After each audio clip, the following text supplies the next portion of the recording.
हाय friends, नमस्कार, जय Jagannath. Welcome back to my channel style and tips by लोपा।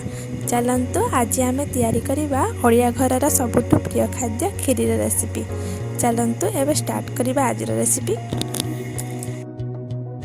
एबे प्रथमे गोटे कड़ाई नहीं से आम हाफ चामच घी देकी आम काजू को से देकी ताकू भल भाव में भाजी नेबा। ये देखिपे आम काजू भल भाव में भाजी हो जाइए। एबे आउ गोटे चम्मच घी देकी से रखिथिबा किसमिस को मध्य भाजी नबा। एठी आम किसमिस मध्य भल भाव में रेडी हो जाइए। एबे काजू और किसमिस को काढ़ी नेबा। एबे गोटे कड़ाई रे क्षीर देकी ताकू भल भाव में कुक होबा पई छाड़ी देबा। क्षीर को आपण माने भल भाव में बारंबार चलाउथिबे। क्षीर रे सर होबाकू जमार भी देबेनी। एठी आम क्षीर फुटी आसीची। एबे से हाफ चामच लुण देकी ताकू भल भाव में मिक्स करदेबा।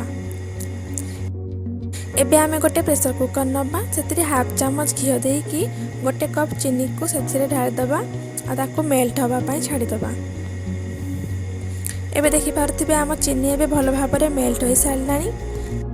एबे आमे बतुरेकी रखिथिबा चाउल को मध्य से ऐड करदेबा। चाउल को चीनी सहित भल भाव में मिक्स करदेबे।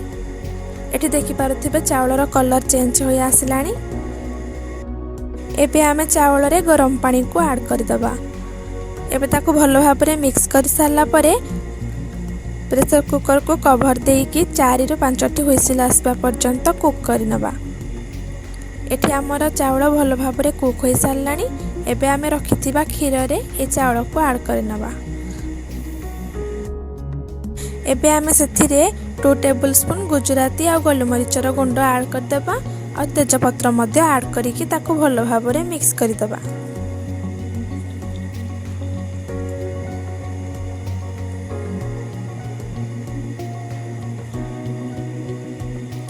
एबे आमे सेथिरे रखिथिबा गरम पानी को ऐड करी ताकू भल भाव में मिक्स करदेबा। एठी आम खीरी भल भाव में फुटी आस। एबे आउ किछि समय खीरी को कुक होबा पई छाड़ी देबा जेमिति कि आम चाउल भल भाव में कुक हो जिवो। एठी हमर चाउल भल भाव में कुक हो सारलानी। एबे सेथिरे रखिथिबा मिल्क मेड को ऐड कर देबा।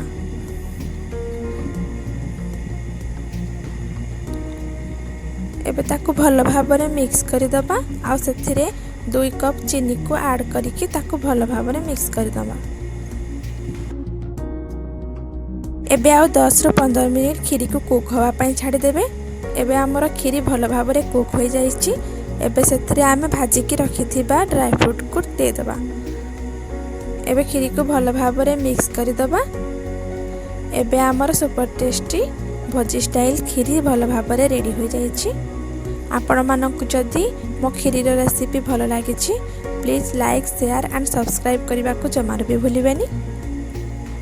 एबे ताकू आमे गोटे प्लेट को काढ़ी नबा।